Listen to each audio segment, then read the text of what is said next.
আজকে আমি ইচ্ছা মতো শপিং করুম।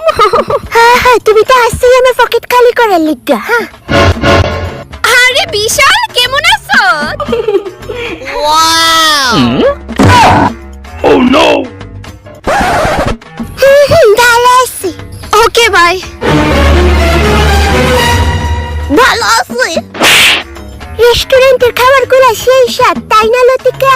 ভালো আছি।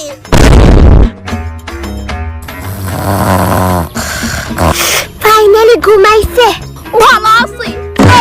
ভেতরে জানি কি হইতেছে। পেটে ব্যথা করতেছে। ভালো আছে। কংগ্রেচুলেশন মিস্টার বিশাল, আপনার ঘরে বেড়াল হয়েছে। তুমি এখন কেমন আছো লতিকা? ভালো আছি। কন্যা বোধ হয় আর 2-3 বছর বাসুম গো। ভালো আছে। ভালো আছে। শান্তি দিল না।